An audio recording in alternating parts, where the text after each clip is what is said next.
এটা কলিযুগ বন্ধুরা।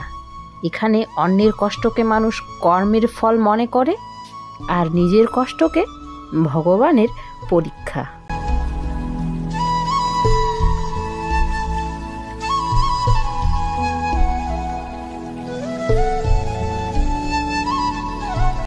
যদি জীবনে খারাপ সময় না আসতো তাহলে এই বিশ্বের সমস্ত সম্পর্ক টিকে থাকতো।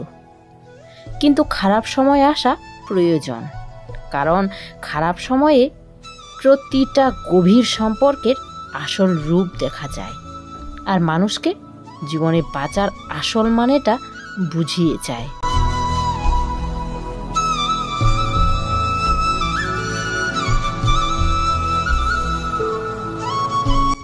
আজ ওই বাড়িটা ছেড়ে দিচ্ছি বন্ধুরা, একেবারে পুরোপুরিভাবেই ছেড়ে দিচ্ছি।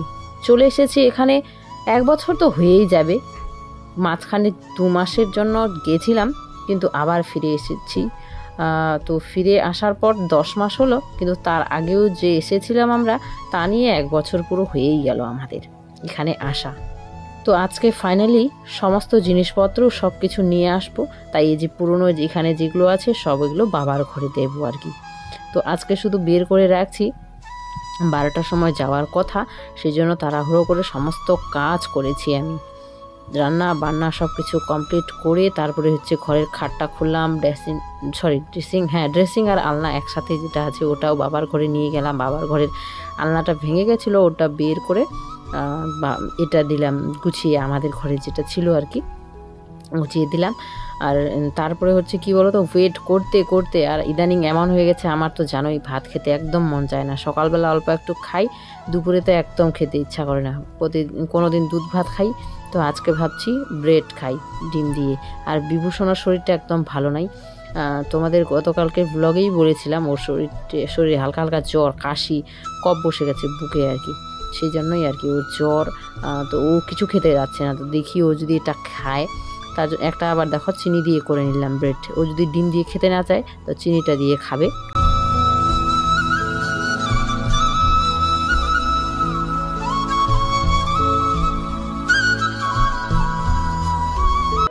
সময় যখন খুব কঠিন হয় তখন কষ্ট তো লাগেই। ভগবান নিজেও সময়ের স্বামী হতে পারেননি। কখনো কখনো কষ্টকে সহ্য করাটাও কর্তব্য হয়ে ওঠে।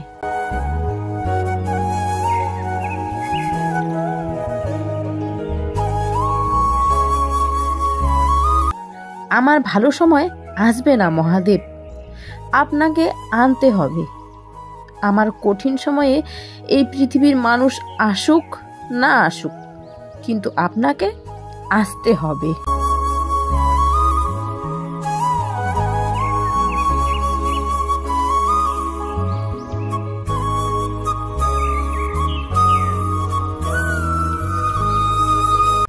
কোথাও না কোথাও বুকে অনেক কষ্ট হচ্ছে বন্ধুরা।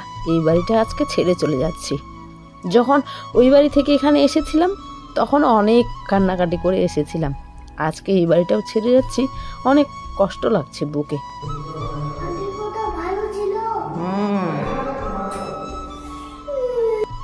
কেউ থাকে না বলে, আর বর্ষার দিন যেহেতু কেমন হয়ে গেছে ঘরদরগুলো, যদিও কালার করে সব চকচকা করে নেওয়া হয়েছে। ওই ঘরটা তো ইয়েলোই ছিল, এটাও ইয়েলোই আছে। আর যে ঘরটা গ্রিন দেখালাম হালকা হালকা, ওটা ব্লু কালারের ছিল। আর বিভূষণারও অনেক কষ্ট হচ্ছে, ও তো করে কান্নাকাটি করছে।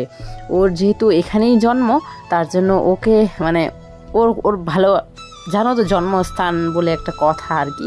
ও মাঝে মধ্যেই বলে আমাদের, মা এখানে তো অনেক দিন থাকলাম, মানে এই যে আমাদের গ্রামের বাড়ির কথা বলছি, বলছে মা এখানে তো অনেক দিন থাকলাম, চলো না ওই বাড়ি যাই। আর ও তো বুঝতে পারছে এখন যে সব কিছুই তো নিয়ে চলে যাচ্ছি। এই যে আমার শখের সব কিছু বন্ধুরা, আমার বাথরুম, দুটো বাথরুম, এখানে এত কিছু, এত সুবিধা, এত কিছু থাকা সত্ত্বেও ছেড়ে দিতে হচ্ছে আজকে ঘরটা। আর ভাগ্যে যা থাকে না বন্ধুরা, সত্যি হাজারো দিক কেউ, বা তুমি গিফট পাও বা কি দান করুক, তোমার ভাগ্যে যদি নাই তাহলে সত্যি সেটা তোমার হতেই পারে না। আর নিজের ইনকামে যদি হতো তাহলে হয়তো হতো, এটা নিজের, যেহেতু নিজের না তার জন্য থাকলেও না, চলে যাচ্ছে।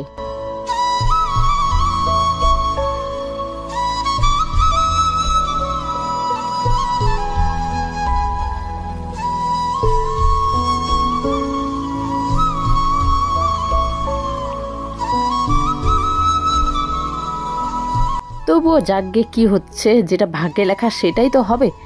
আর কিন্তু শ্বশুর বাবার জন্য জীবনের 7টা বছর অনেক ভালো মতো ছিলাম, অনেক কটু কথা বা কি বলবো মনোমালিন্য সব কিছুর থেকে দূরে ছিলাম, অনেক ভালো ছিলাম, খুব ভালো ছিলাম। এখনও ভালো আছি, এখন ভালো না তা না, এখনও ভালো আছি, কিন্তু একা থাকাটার ইয়েটাই আলাদা আর কি। আজকালকার সমাজে আজকালকার দিনে একা থাকাটাই ভালো, বেস্ট আর কি। তো অনেক ভালো ছিলাম শ্বশুর বাবার জন্য। তো শ্বশুর বাবাকে অনেক ধন্যবাদ। এর ঋণটা কোনোদিনও শোধ করতে পারবো না, আর বাবা মায়ের ঋণ তো শোধ করাও যায় না, তাই না? খুব গরম, ফ্যান ট্যান সব খোলা হয়ে গেছে, এই যে ফ্যান নাই উপরে।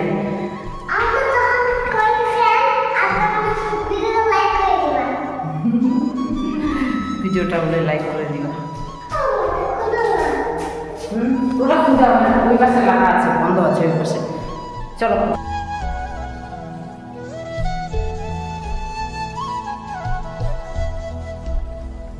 এক তো গাড়িটার জন্য অনেক লেট হয়ে গেছে বন্ধুরা, সেই দুপুর 12টা থেকে 2টো। তারপরে ওদিকে ফোন তুলছে না এই যে গাড়ির ড্রাইভার আর কি। তো আমরা ভাবছিলাম মনে হয় আজকে আর হবে না, আমরা ওইভাবেই মানে আমি ড্রেস খুলে টুলে হয়েছিলাম। তারপরে 4:30টার দিকে মনে হয় ফোন করলো ড্রাইভার, বলছে আমি গাড়ি নিয়ে চলে এসেছি। তারপরে আমরাও চলে এলাম। যে ও হচ্ছে কি বলতো, ওদের খেতে মানে ধান লাগা, এখন জানোই তো গ্রামের বাড়িতে তো ধান লাগা ছিল, তার জন্যই হচ্ছে আসতে পারেনি, লেট হয়ে গেল। এই জন্য দেখো এত লেট করে এসেছি, আস্তে আস্তে একেবারে সন্ধ্যা হয়ে গেল। আর ছিল না দড়ি, নিয়ে আসেনি গাড়িতে, দড়ি ছিল না। সান গিয়ে দড়ি নিয়ে আসলো, ওই জন্য আবার আধা ঘন্টার মতো ওয়েট করতে হলো। আর মেশিনটা নিতেই ভুলে গেছি, আগে কিন্তু আমি ওটাই নিতে চেয়েছিলাম। সব গাড়ি ফিট হয়ে গেল, তারপরে মেশিনটা সিঁড়ির তলায় ছিল, ওই জন্য ভুলেই গেছি। তো যাকে অনেক জিনিস আবার আরও বাকি আছেই, ওগুলো পরে আনা হবে, আরও একদিন যেতে হবে, এক গাড়িতে একদিনে হবে না আর কি। আর জিনিসপত্রগুলো এত ভারী যে এই ভাইগুলো তুলতে ওদের অবস্থা তো খারাপ হয়ে গেছে। ওখান থেকে গাড়িতে তোলা, গাড়ি থেকে নামিয়ে আবার এখানে নিয়ে আসা, ওরাই আবার খাটটাটগুলো সব ফিট করে দিয়ে চলে গেছে, একটা কাকু আর একটা হচ্ছে ভাই। তো তারপরে হচ্ছে চা খাবে বলছে বৌদি চা বানাও। তো ওই যে চা আর বিস্কিট করে নিলাম, ওদেরকে দিয়ে তারপরে আবার কাজ শুরু করলো। অল্প একটু করে এগুলো ঝেড়ে নিচ্ছি, কালকে পরিষ্কার করব সব কিছু, আজকে কোনো কিছু হবে না। এখন মুছতে গেলে তো সময় লাগবে, তাই না? আর ওরা তো বাড়ি যাবে, অনেক দেরি হয়ে গেল বন্ধুরা। সব কিছু গোছাতে আমাদের 9:30 বেজে গেছে রাত, খাটটাট সেট করতে, জিনিসপত্রগুলো গুছাতে সব কিছু। আর ভেতরে কোনো কিছুই খুলিনি, কোনো কিছুই এখনও বের করিনি, শুধু জিনিসগুলো ঘরে রেখেছি ওটাতেই। আর এত ভারী সব কিছু। তো ওই যে ভাইটাই যে দাঁড়িয়ে আছে গ্রিন প্যান্ট পরে, ও বলছে না, বাবা বলছিল তো বারবার খুব ভারী না এমন বলছিল। তো ওই ভাইটা তখন বলছিল কি দহেজ মে মিলা হুয়া হ্যাঁ তো বজন নেই হোগা তো ক্যা হোগা, এরকম বলছিল। তো আমার বাবা খুব শখ করে আর খুব কষ্ট করে বন্ধুরা, খুব কষ্ট করে দিয়েছে আমাকে এসব কিছু। তখন আমাদের বাড়ির অবস্থা তেমন ভালো ছিল না, আমাকে যতটুকু দিয়েছে অনেক কষ্ট করে দিয়েছে আমার বাবা। তখন আমার বাবা বাড়ির অবস্থা এতটা ভালো ছিল না যতটা এখন আছে আর কি। আর আমি চাইবো এখন যেমনটা আছে তেমনটা চিরজীবন থাক, আমার ভাই চিরজীবন সুখী থাক, আর ওর সমস্ত মনের আশা পূর্ণ হোক। নিজের জীবন এত সুন্দরভাবে কাটান যে কখনো যদি আপনার ভুল হয়েও যায়, মানুষ আপনাকে নয়, আপনার সময়কে খারাপ বলুক, যে তার সময় ভালো চলছে না, মানুষটা তো অনেক ভালো।